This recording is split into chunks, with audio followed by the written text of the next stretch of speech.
Welcome to this exploration of one of the most unsettling cases in the Mississippi River Valley's history. Please let me know where you're watching from and what time you're listening to this narration in the comments section before we start. What locations and what hours of the day or night these recorded stories reach are of interest to us. Among the Mississippi River's mudflats and cypress knees, the little riverbank community of Blackford's Landing lay forgotten in the summer of 1911.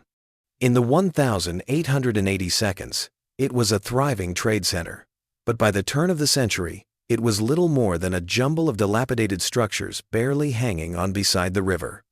The Riverman's Rest, a bar run by Jeremiah Blackford, the founder's grandson, was one of these buildings.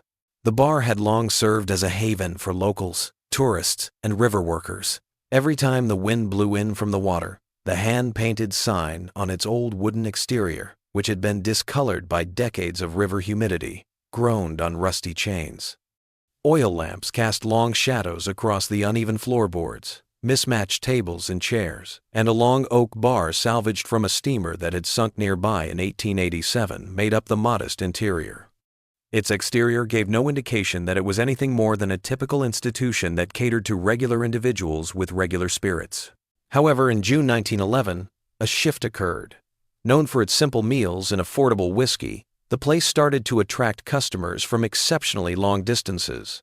Men would travel from as far away as Memphis and New Orleans just to come to this humble place. Records from the time indicate that the Riverman's Rest started to gain a reputation for providing unique food that was unavailable elsewhere. In his weekly reports, Marshal Thomas Hayward was the first to observe the peculiar trend. An unexplained increase in river traffic, particularly small personal vessels, has been observed in the vicinity of Blackford's Landing. The nature of this traffic appears suspicious, as these visitors do not engage in usual trade or social activities, but instead spend their time exclusively at the Riverman's Rest Tavern. When Hayward's notebooks were found in 1963 while renovating the courthouse, they show a man who was growing more and more alarmed by the changes he saw. On July 2, 1911, he wrote, "The character of Blackford's establishment appears to be transforming. Whereas before it served primarily local men of modest means, now expensive carriages and private boats deliver gentlemen in fine attire who speak with educated accents. They arrive at odd hours and conduct their business behind closed doors.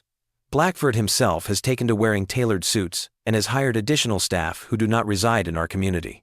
Marshal Hayward had no idea that he was recording the start of one of the most unsettling cases in Mississippi River Valley history. The case would not be widely known until 1963, when a historical preservation team, working on the renovation of the old Greenville courthouse, uncovered a cache of sealed county records. These documents were found to show that 17 men who had visited the Riverman's Rest between March and November 1911 had been reported missing by their families. 17 men who visited Blackford's Landing, and then, according on all official records, just disappeared. However, Marshal Hayward's reports pointed to something much darker than accidental disappearances. An entry from July 18, 1911, states, "Local resident Edward Matt reports unusual sounds from the Riverman's Rest during late-night hours, described as not quite human, but not animal either." Upon investigation, proprietor Blackford explained the sounds as river folk singing after too much drink. No evidence of disturbance was found. Strong, unpleasant odor reported emanating from behind the tavern, particularly after rainfall. Blackford claims issues with waste disposal due to rising river levels. Have instructed him to remedy the situation. Hayward wrote a week later that the smell had been addressed, but he was not convinced by the explanation provided. This is another entry dated August 2nd. Hayward's assessment regarding alterations to the tavern's physical structure was arguably the most telling. He wrote, "Blackford has undertaken significant modifications to his establishment. On August 24, new walls have been constructed within, creating rooms not visible from the main area. Windows have been covered over with wooden panels, allegedly to prevent river dampness. Most concerning, a new cellar entrance has been installed. with an iron door and lock of unusual sophistication for such a modest establishment. Authorities from the county headquarters in Greenville soon became aware of the steadily rising number of missing persons complaints. What started out as a standard investigation into potential alcohol tax fraud slowly changed into something the investigating officers were completely unprepared for by September 1911. Inspector Samuel Donnelly of the Greenville Police Department wrote in his final report, dated November 7, 1911, following the discovery of records in 1963. What we found in the cellar of the Riverman's Rest defies rational explanation. I hereby recommend the immediate arrest of Jeremiah Blackford and all associated parties, as well as the sealing of all documentation related to this case. In what was officially documented as an accident brought on by an unattended stove, the Riverman's Rest burned to the ground 3 days later, on November 10. Within a year, Blackford's Landing was abandoned, the case was closed, and the record was sealed. Eventually, during the 1927 floods, the river would retake the hamlet, destroying almost all tangible proof of its presence. In reality, what took place at the Riverman's Rest? What attracted men from hundreds of miles distant was being served? And what was so unsettling that all of the records were ordered to be sealed that Inspector Donnelly discovered in that cellar before Dr. Margaret Winters, a historical scholar who specializes in Mississippi River settlements, started assembling the disparate pieces of evidence? The answers were kept secret for more than 50 years. Blackford's Landing first caught Dr. Winters' attention because of her larger studies of deserted river towns. When she interviewed senior citizens in Washington County in 1962, she found that a number of them spoke of Blackford's Landing with apparent uneasiness. When asked for specifics, most would shift the topic or blame their memories. "Nobody goes there," one man informed her, "not since the trouble with that tavern." The first concrete lead, however, came from a woman named Eunice Palmer, who was 93. "My husband worked on the docks in Greenville," Palmer informed Dr. Winters. "He was there when they brought in the things they found in that place. Wasn't supposed to talk about it, but he told me some said they found equipment like nobody around here had ever seen. Foreign-looking things and ledgers with names that would have made people mighty uncomfortable if they ever got out." Dr. Winters looked for official documents about Blackford's Landing because of this testimony. She found that, contrary to what should have been standard municipal records, all of the documents pertaining to the settlement between 1910 and 1912 had been sealed by court order. In 1963, shortly after more records had been found during courthouse renovations, she petitioned for academic access and was eventually given restricted authorization to see the files.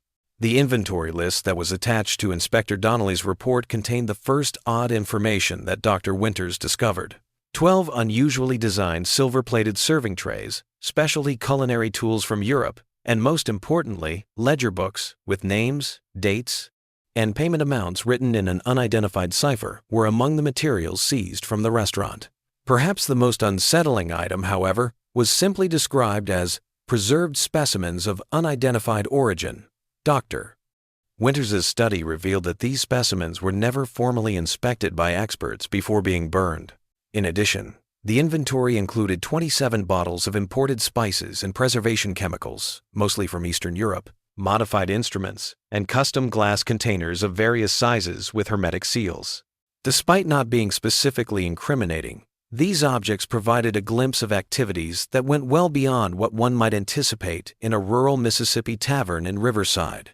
The object referred to as mechanical apparatus for sound suppression, which was thought to be made in Germany, was the most perplexing to Dr. Winters. A supplemental remark states that this gadget was linked to an acoustic baffle and pipe system that was placed throughout the establishment's private dining spaces. When Dr. Winters found a set of Inspector Donnelly's private letters in the attic of his old house in 1965, the whole horror of what had happened at the Riverman's Rest started to come to light. These letters, written to his boss in the state capitol but never delivered, included Donnelly's unsettling details of what he had seen. "The cellar of the establishment has been modified extensively," he stated. "Drainage channels have been cut into the stone floor, all leading to a central collection point that empties directly into the river. The walls have been lined with cork imported from Spain, according to the shipping manifest we discovered, presumably to dampen sound. But it is the preparation area that defies comprehension. As though he were having difficulty keeping a professional distance from what he had seen, Donnelly described this preparation area as clinical and detached. Tables of medical-grade steel, specialized cutting implements arranged with surgical precision, preservation containers of varying sizes, some still containing portions. The methodology suggests training far beyond what one would expect from a simple tavern keeper. In an additional letter dated November 8, 1911, Donnelly, I find myself unable to sleep. The images from that cellar persist in my mind. Of particular disturbance was the dining room adjacent to the preparation area. The table settings were of fine quality, yet designed with certain modifications I cannot bring myself to describe in full. The chairs were equipped with restraints concealed beneath elegant upholstery, and the viewing window between the dining area and the preparation room. What manner of men would wish to observe such processes while they dined? Recovered pieces of the tavern's ledger records revealed the most unsettling information. Dr. Winters and her colleagues were able to ascertain that the entries matched dates, customer names, and sums paid for specialty dining experiences, even though the majority of the cipher remained intact. Dr. Winters's 1967 book, Dark Commerce Along the Mississippi, 1880 to 1920, partially translates this to say that the bar had a tier system, where patrons moved up through tiers of dining experiences that grew more expensive and exclusive. A date, the customer's initials probably, a numeric code, and a substantial sum of money were all included in the entries, which all followed the same format. Among the marginal notations were Grade A, Special Reserve, and sometimes Refused Advancement. The most telling comments were Initiation Complete, which were usually followed by much higher payment amounts in later visits. Philosophical reflections on the nature of desire and consumption were recorded in a different journal, which is thought to have been Jeremiah Blackford's personal diary. What separates man from beast is not his capacity for thought, but his capacity for indulgence. Animals eat to survive, men eat to experience. And what greater experience than to consume that which is forbidden? Was written on a partially burned page that was found among the rubble. A different passage read, I have observed that in each man there exists a hunger deeper than that which common food can satisfy. A hunger of the soul, perhaps, though I am not a religious man. To taste the forbidden is to touch something primal, to become both more and less than human simultaneously. My patrons do not merely come for sustenance, they come for transformation. Dr. Winters' investigation took a more sinister turn when he found medical records from the Mississippi State Asylum that showed Jeremiah Blackford had spent 3 years there between 1901 and 1904 after an incident at a Panipar restaurant in New Orleans where he had worked as a sous chef. The incident's specifics were never fully documented, but Blackford's admission papers mentioned disturbing ideations regarding food preparation and extreme gastronomy. According to the asylum records, Blackford was highly intelligent, articulate, and possessed of refined manners. His attending physician said he was especially knowledgeable about anatomy and the preparation of rare delicacies, and had a concerning tendency to discuss these subjects in unusual terms. In 1904, Blackford was released after the asylum director, Dr. James Whitfield, declared him cured of his delusions. More troubling was the note that Blackford expresses the belief that certain forbidden culinary experiences represent the pinnacle of gastronomy and the ultimate expression of power over conventional morality. Intriguingly, Dr. Winters learned that Whitfield abruptly left his job in 1905 and moved to Europe. According to financial documents, he had received a sizable payment from an unidentified source before leaving, which had enabled him to buy a villa in southern France. Eliza Cartwright, a waitress who had worked briefly at the Riverman's Rest in the spring of 1911, provided what was arguably the most terrifying piece of evidence. Buried among the confidential court documents, her evidence detailed how Blackford would host certain individuals in a secret dining room behind the main bar area. Those men would come in looking nervous-like, but excited too, she said. Mr. Blackford would greet them special, not like regular customers. They'd go to that back room, and I wasn't never allowed to clean in there until the next morning. Always smelled strange in there, not like regular food, and the linens, the stains, weren't like any food stains I ever seen before. Additionally, Cartwright recounted hearing bits of dialogue between Blackford and his special visitors. One night I was bringing fresh towels when I heard a gentleman ask, "Is it true what they say about the quality being affected by the emotional state at the time of preparation, Mr.?" Blackford laughed in that way he had, soft-like, but not friendly. He said something about the condition tenderizing the experience before he saw me and closed the door. After just 6 weeks, Eliza Cartwright quit her job, claiming to be ill. 3 months later, she passed away from what was documented as nervous exhaustion leading to heart failure, which at the time was a standard diagnosis for what is now possibly considered severe psychological trauma. Dr. Winters's discovery of shipping records provided more proof of the tavern's unsettling operations. Specialized equipment was regularly delivered to Blackford from New Orleans, Chicago, and even Europe between January and October 1911. These included German-designed refrigeration equipment, Vienna-made glassware, and most unsettling of all, reference papers from a Philadelphia-based medical supplier. Regular deliveries of exotic spices and preservatives, including a number of compounds that were restricted because of their possible toxicity, were also documented in the records. A single order form asked for 4 ounces of Hungarian paprika, 2 bottles of French black truffle oil, and sufficient quantity of chemical preservatives for specialized purposes. The financial records, which revealed significant payments from Blackford to the captain of a nearby patrol boat, were arguably the most damning, because they implied government protection for whatever actions were taking place at the Riverman's Rest. In August 1911, when Marshal Hayward's misgivings about the institution grew, these payments escalated dramatically. When Dr. Winters's research grant was abruptly terminated in 1968, the investigation came to a standstill. The recovered documents were once again sealed by court order, citing historical sensitivity concerns. Nevertheless, Dr. Winters had taken copious notes prior to the records being resealed, which would later serve as the foundation for an unpublished manuscript discovered among her belongings after her death in 1969. In the Epicurean Abominations of Blackford's Landing, Dr. Winters's whole notion of the Riverman's Rest was presented. She came to the conclusion that Jeremiah Blackford had opened a specialty restaurant that served affluent males with certain cravings that were illegally or ethically unsatisfied elsewhere. The evidence suggests that Blackford operated what might be termed a culinary cult centered around experiences that violated fundamental social taboos, she stated. This was not, however, a simple case of criminal activity.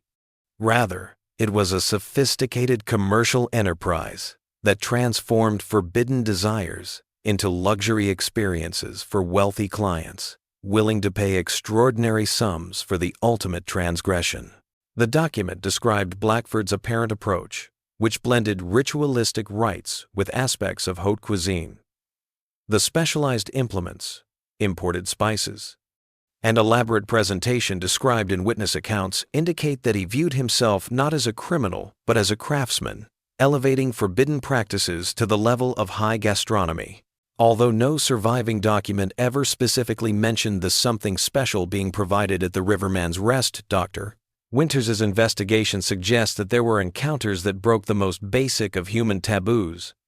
According to one unsettling notation in the ledger, Blackford had established a network for obtaining ingredients from the transient population that traveled the Mississippi people who would not be missed or searched for, including drifters, river workers, and occasionally, as one unsettling notation in the ledger states, specimens of particular quality that commanded premium prices. A classification scheme based on the attributes of the sources is suggested by the ledger entries. The most troubling are entries that specify educated, artistic, or refined specimens, implying that Blackford thought the occupation, intelligence, or social status somehow affected the quality of his offerings, a perversion of the culinary concept of terroir applied to his unspeakable practice. Dr. Winters noted references to grain-fed, muscular, youthful, and tender appear frequently alongside price points that varied accordingly. The progression system that Blackford seemed to have set up for his clients was also described in length in the document. In order to create the appearance of transgression without actual illegality, the first stage of the dining experience probably featured exotic but legal fare that was presented as more forbidden than it actually was. This acted as a psychological prelude to the next step, as well as a test of the client's receptiveness. Later stages involved more overt transgressions of social taboos, starting with what Blackford allegedly referred to as ambiguous consumption dishes that permitted patrons to keep some psychological distance from the food they were eating. The highest levels, which were only available to those who had shown a complete dedication to Blackford's concept, reportedly included both active participation in the selection and preparation process, as well as the explicit use of prohibited drugs. The ledger's most unsettling entries relate to full participation experiences, which were billed at rates higher than $500, which was almost a year's salary for the typical worker at the time. The disappearances of males who were once frequent customers of the establishment correspond with these records. According to Dr. Winters' investigation, the 17 men who vanished after visiting the tavern were not victims in the conventional sense. They were clients who had advanced to the top level of Blackford's services, which reportedly involved involvement in the preparation and acquisition process. This hypothesis was backed up by an entry in Marshall Hayward's diary from the 12th of October 1911. Blackford has acquired a motorized boat of considerable power. He claims it is for supplying his establishment, yet I have observed it returning in the early morning hours without visible cargo. Of particular note are the occasions when it has departed with certain well-dressed patrons aboard, only to return with these same individuals appearing disheveled and acting in an agitated manner. Inspector Donnelly found in November 1911 that it was not just a place of criminal activity, but a well-run business that catered to rich men looking for the ultimate prohibited experience. In the margin of his official report, Donnelly wrote that the fire that destroyed the Riverman's Rest 3 days after his inspection was a necessary sanitization. This note implies that the tavern's destruction was not an accident, but rather a purposeful action meant to destroy evidence. The question now stands: was this devastation orchestrated by Blackford's affluent customers to conceal their identity, or was it ordered by authorities to avoid public panic? The account from a river worker dated the 11th of November 1911, the day after the fire, was the most unsettling of all. About a mile downriver from Blackford's Landing, he reported seeing a number of well-dressed individuals getting aboard a riverboat at a little wharf. He thought that Jeremiah Blackford himself was one of them. "I recognized one of those gentlemen from before. He'd come through on the Memphis packet several times, always stopping at Blackford's place. Real important-looking fellow, with a gold watch chain and a walking stick with a silver handle. He was helping another man who kept his face covered with a scarf. Even though the morning wasn't cold, the second man had the same manner of standing as Blackford, straight back, with his head tilted just so. The worker, who was only known in the records as C.J. Blackford's arrest, trial, and demise are not documented. Following the fire, he simply disappeared from official records, as did his clientele and any conclusive evidence of what had happened at his business. When Dr. Winters learned that Inspector Donnelly had quit his job soon after submitting his report, the case's enigmatic circumstances became even more complex. He moved to Colorado, where, until his death in 1932, he appeared to live alone. The single note, discovered in his hands, purportedly said, "I can no longer bear the memory of what I witnessed. May God forgive us all for what was permitted to occur." His death certificate states a self-inflicted gunshot wound as the cause of death. A set of silver-plated serving trays was discovered buried about 6 feet below the surface in 1964 while building a riverbank park close to the site of Blackford's Landing. In contrast to the standard service ware of the time, these trays had elaborate engravings and a distinctive pattern according to the brief newspaper description. According to reports, they were misplaced throughout the cataloging process after being delivered to a museum in Greenville. There are no pictures or thorough descriptions left. Later, a local historian was informed by an excavation worker that the trays had channels carved into them, running to a central depression, like they were designed to collect something. He also noted that some of the trays had monograms of what looked like initials or family crests, indicating that they had been made especially for particular customers. If it weren't for a former customer who, as he was dying in 1962, told his doctor about his experiences there, the Riverman's Rest narrative might have remained entirely forgotten. During the patient's lifetime, this confession, which was recorded in the doctor's private notes, described the transformation from regular patron to participant in Blackford's Special Dining Society. It began innocently enough, the patient allegedly commented. The first experience was simply exotic meats, or so we were told, or fine delicacies prepared in the European manner. The patient explained how Blackford would gradually reveal the true nature of his offerings, carefully assessing reactions, fine liquor, conversation with men of means and education. Blackford would then mention his special menu, available only to select patrons. Those who expressed disgust or moral outrage were never asked to return, and it is likely that threats or bribes were used to deter them from talking about their experience. Those who expressed curiosity were given access to more details on Blackford's world. The sufferer went on to say he had a philosophy about it all, said that civilized men had moved too far from their true nature, that consumption was the most honest relationship one being could have with another. After the third dinner, he acknowledged, I stopped attending. Some of the others continued. I heard later that the most devoted patrons were eventually invited to not just dine, but to help select the ingredients. According to the doctor who recorded this confession, the patient was quite nervous when talking about the bar and kept looking out the windows and doors. 3 weeks later, the patient passed away naturally. His identity was kept private by medical confidentiality. A troubling account of Blackford preparing his clients for the reality about his offerings can be found in the doctor's notes. Before disclosing the type of meat, the patient explained a ritual of sorts. Blackford would serve more and more exotic animals, including monkeys, snakes, and other species that aren't typically eaten in America. Philosophical debates over the cultural arbitrariness of food taboos were held alongside each meal. By the time the truth was revealed, the psychological groundwork had been laid. The patient's account of the moment he recognized what he had been eating was the most terrifying. Blackford had a particular way of serving the special dish. It would arrive covered, and he would remove the cover himself with a certain ceremony. The presentation was always artistic. One could almost forget what one was looking at. It's almost. But then he would name the source, sometimes even a description, and he would watch your face as you realized. That was part of his pleasure, I think, watching the moment of realization. Dr. Winters interviewed a retired Greenville police officer in 1968 who had been a member of the initial 1911 investigating team. His memories were disjointed but unsettling because he was elderly and suffering from dementia at the time. He kept bringing up the soundproof room and the special plates with the channels. When asked what had happened to Jeremiah Blackford, the former officer, who was identified as Franklin Miller in Dr. Winters' notes, became agitated and would only respond, "Some men are too valuable to certain other men to ever see justice."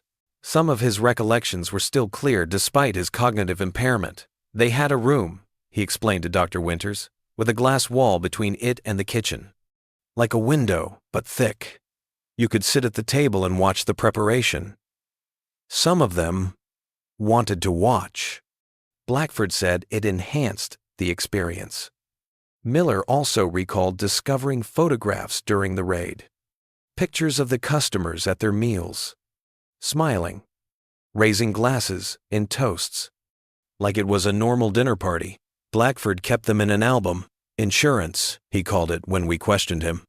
Said it guaranteed the continued patronage and discretion of his clients. When asked why such damning evidence did not result in prosecution, Miller became evasive before acknowledging, "Orders came from the Capitol. Everything was to be sealed. No reports, no trials. Too many important names involved." Dr. Winters's unexpected death in 1969, which was formally ascribed to a stroke, essentially put a stop to the inquiry. She had been in good health, nevertheless, and her co-workers said that she had received concerning correspondence in the weeks prior to her passing. After being given to the University of Mississippi archives, her research materials were lost in 1972 when the facility was moved. Dr. Howard Jensen, a colleague, later disclosed that just before she passed away, Winters had told him about a study discovery. She told me she had identified several of the patrons from Blackford's ledger. Jensen recalled in an academic magazine interview in 1980, she matched the initials with prominent men from the region, politicians, industrialists, even a federal judge. She was planning to publish her findings, despite having received warnings not to pursue the matter further. Only a small number of experts in obscure historical crimes were aware of the Riverman's Rest case, which lay dormant for decades. Then, in 1995, while dredging was being done close to the site of Blackford's Landing, workers found a sealed metal container that contained what looked to be preserved specimens. A quick examination revealed that the contents had been preserved using methods that were in line with early 20th century medical practices. In addition, there was a little silver tag inside the container that said, Specimen R37, Premium Grade, reserved for Mr. This finding briefly reignited interest in the case, but it was once again closed without additional proof or institutional backing for an inquiry. In accordance with accepted practices, the collected materials were properly disposed of.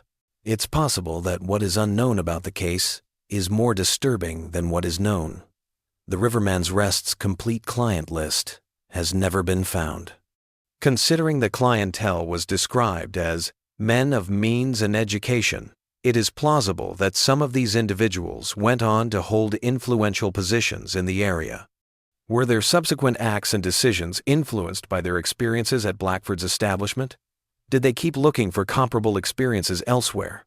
What about the real Jeremiah Blackford? Where did he go? If he did manage to get away from the fire that destroyed his establishment, did he set up another business somewhere else? According to the 1962 doctor's notes, there was a myth among old customers that Blackford had moved to South America, namely Argentina, where he allegedly established a private dining club in Buenos Aires that lasted until the late 1920s at the latest. There was a brief obituary in a Buenos Aires newspaper in 1959 for a man named Jeremias Bradford, who was a noted culinary expert and proprietor of exclusive dining establishments. The accompanying photograph, albeit low quality, is remarkably similar to the only known photograph of Jeremiah Blackford from a 1910 business license application from Greenville, El Límite Privado, the private limit. Bradford's restaurant catered exclusively to gentlemen of discerning tastes and substantial means. The business apparently closed in 1931, and Bradford lived in comfortable retirement until his death at the age of 76. The obituary stated that Bradford had arrived in Argentina in 1912 and had immediately made a name for himself among the European expatriate community as a purveyor of unique culinary experiences. The most unsettling aspect of the obituary was the statement that Bradford was left behind by several devoted students who continued to honor his culinary traditions in private establishments throughout South America and Europe. This implies that Blackford may have transmitted his methods and ideas, possibly leaving a legacy that endures to this day. In 1978, a reporter looking into historical murders along the Mississippi found a letter from January 1912 inches, the archives of a newspaper in New Orleans. A reader signed the letter simply as a concerned citizen and made reference to abominations occurring at a certain establishment upriver, where men of supposedly good character indulge in practices that defy all laws of God and man. The letter was never published by the newspaper, and no inquiry was made. Since 1911, the Mississippi River has undergone multiple course changes, and erosion and flooding have obscured the precise position of Blackford's Landing. There are no tangible remnants of the Riverman's Rest or the atrocities that took place there. Broken documents, recollections, and the unsettling ramifications of what might have happened in that riverside tavern are all that are left. The idea that Blackford's operation was not the only one is possibly the most concerning. Similar enterprises along key waterways in the United States are documented in historical archives from the time period. These establishments catered to wealthy clients wanting unique experiences and were swiftly closed after short, unpublicized inspections. 3 restaurants were shuttered between 1900 and 1915 for unusual circumstances, according to a researcher looking through Chicago police archives. All of the documents were later concealed by a court order. In the same way, a private club in the French Quarter of New Orleans was closed in 1908 after what newspaper reports hazily referred to as discoveries of an unwholesome nature. It's interesting to note that the club's owner had previously worked in the same New Orleans restaurant as Jeremiah Blackford. Dr. Winters conjectured in her last unpublished notes that there might be a network of such establishments that shared suppliers, clients, and probably even practices. The evidence suggests not isolated incidents of depravity, but an organized subculture catering to wealthy individuals with particular tastes, she stated. The similarities in operating methods, the connections between proprietors, and the consistent pattern of official suppression all point to something more structured than individual aberration. She added, the geographical distribution of these establishments, primarily along major waterways, suggests a deliberate strategy for both procurement of ingredients and disposal of evidence. Rivers provided access to transient populations unlikely to be missed, as well as convenient means of disposing of remains. Additionally, the constant flow of river traffic provided cover for the movement of supplies, personnel, and patrons. Her hypothesis that this network might not be wholly historical was perhaps the most unsettling. The question that haunts me, she wrote in her final notebook, is whether this network truly disbanded or whether it merely adapted to changing times. The appetite that Blackford cultivated in his clients, this hunger for the ultimate forbidden experience, would not simply disappear with his departure. One must consider the possibility that such establishments continue to operate, perhaps in more sophisticated forms, catering to descendants of the original clientele or to new generations of wealthy individuals seeking to transcend conventional boundaries. An unsettling reminder of the evil that can exist beneath the surface of civilized civilization is provided by the Riverman's Rest case. It brings up difficult issues regarding the nature of consumerism, desire, and what people are capable of when they are not constrained by societal and moral norms. In the words of Dr. Winters' last unpublished note, the true horror of the Riverman's Rest is not what was served there, but who it was served to. Men of standing, education, and influence. The very pillars of society, participating in the most fundamental taboo. If such men could develop a taste for these abominations, what does that reveal about human nature itself? Both this question and the final destiny of Jeremiah Blackford and his clients are still open.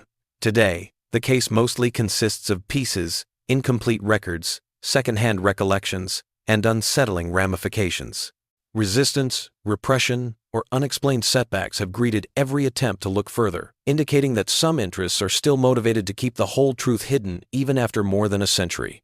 The muddy waters of the Mississippi continue to flow, bringing secrets downstream. Those who ate at the Riverman's Rest are long dead. Blackford's Landing is gone, and the Riverman's Rest is ashes. However, Jeremiah Blackford's client list and recipes might still be in existence someplace, possibly in a lost archive or private collection. A record of monsters masquerading as respectable men, and a menu of horrors. One other detail is worth mentioning before we wrap up this account. During her inquiry in 1967, Dr. Winters spoke with an elderly woman who had grown up close to Blackford's Landing. The woman remembered seeing well-dressed individuals, sometimes in the middle of the night, arrive by boat. They came hungry, she stated, but they left looking different, not satisfied exactly, more like changed, like they'd seen something they couldn't unsee. Some would be sick right there on the dock. Others would sit very still, staring at the water. But they all came back, sooner or later. Whatever he was serving in that place, It got into them somehow. The woman also remembered a conversation she had heard one evening when she was a child hiding under the pier.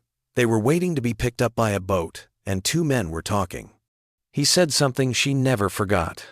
There are two types of men in this world: those who never discover their true appetites, and those who do. Only the latter truly live. One of them asked the other if he thought they were damned for what they'd done. The other man laughed and replied that they were already damned before they ever came to Blackford's.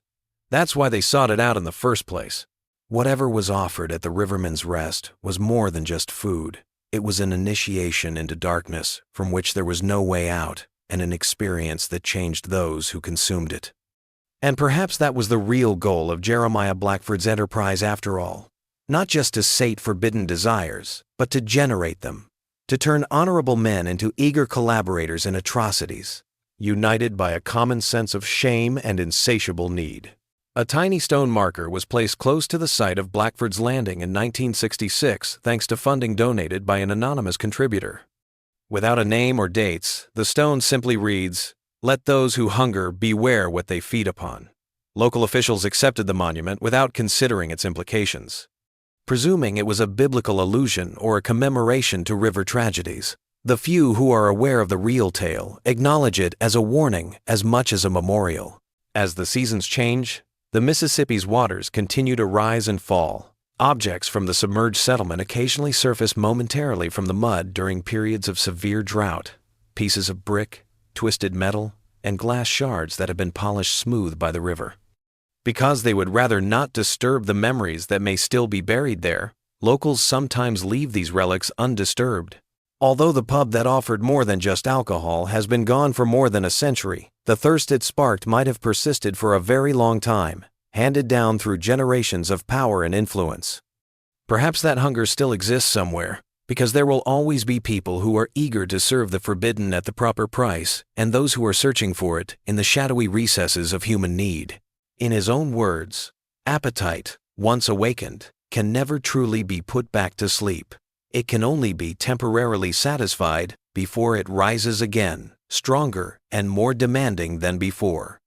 And therein lies the true power of what I offer, not the meal itself, but the hunger that follows. A disturbing reality about humanity is shown in the tale of the Rivermen's Rest. Despite appearances of morality and civilization, some people are capable of unimaginable evil. Even more unsettling is the potential that these people are occasionally the most esteemed members of society rather than its outcasts.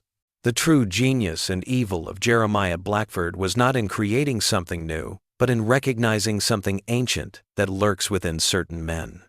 He simply provided the opportunity and justification for that darkness to emerge. He did not corrupt the innocent. He identified the already corrupted and offered them community in their depravity. Reads a passage from Dr. Winters's final research notes, which were found after her death.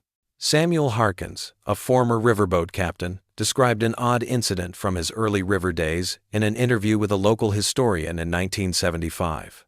He had taken a party of well-dressed gentlemen to Blackford's Landing in the summer of 1911 for what they called a hunting expedition. 3 days later, he came back to pick them up and saw them transformed, slow, reflective, and some obviously unwell. On the way back, one of them, a Memphis lawyer, sat away from the others. When I asked if the hunting had been good, he looked at me with the strangest expression and said, "Too good. I've seen things that can't be unseen." I thought at the time he meant they'd had some accident. Maybe someone had been hurt. It wasn't until years later, when I heard rumors about that place, that I understood what he might have meant. Harkins added that he had been paid large sums of money on multiple occasions to deliver boxes and crates to the landing at night without being allowed to see the goods or talk about the deliveries. He confessed, "I didn't ask questions. The money was too good. But sometimes I'd hear noises from those crates, scratching sounds. Once, what sounded like muffled crying. I told myself it was animals for the kitchen. Had to tell myself something to sleep at night." The Rivermen's Rest case presents troubling issues regarding how society handles evil when it manifests itself in unexpected ways. The The suspected cover-up by authorities implies that justice for the unidentified victims of Blackford's operation was subordinated to the reputation of powerful people. Perhaps the case's greatest lasting effect is this pattern: the protection of the powerful at the expense of the weak. Reports of elite, invitation-only dining clubs in major cities that provide affluent patrons the ultimate gastronomic experience have surfaced on occasion in recent years. These businesses constantly switch locations, operate in private homes or isolated areas, and thoroughly screen potential customers. Although there is no proof that these contemporary operations are related to Blackford's past endeavors, it is hard to overlook the similarities. Are you one who merely feeds, or one who truly hungers? Was the question that reportedly ended the invitation. According to a food critic who said he was invited to one such event, which he declined, and that it contained philosophical quotations about overcoming conventional limitations and experiencing the true nature of, quote, consumption. The secrets of innumerable lives and deaths are carried by the Mississippi River as it continues its eternal trek to the sea. Today, all that remains of Blackford's Landing are jumbled documents and dim memories. The atrocities of the Riverman's Rest have been relegated to history. However, the shadows it left behind are still there, in secret documents, in rumors that are whispered, and in the awkward issue it makes us face.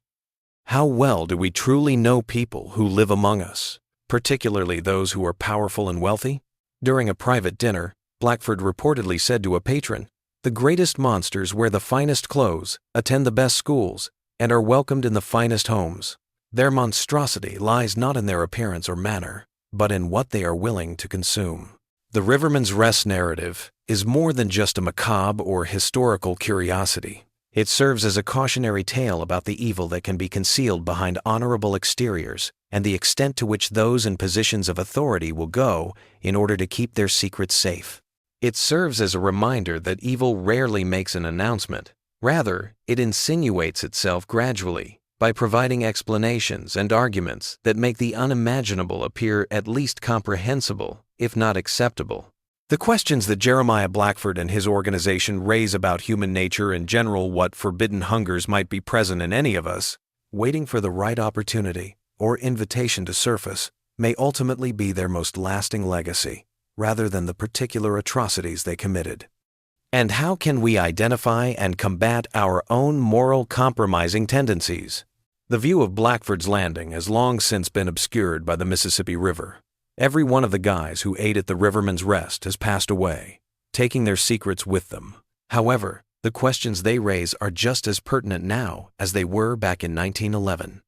The distinction between predator and prey, as well as between consumer and devoured, may be blurred more than any of us would want to acknowledge, since as long as there are people who need the forbidden, there will also be people who are prepared to provide it. This is the U.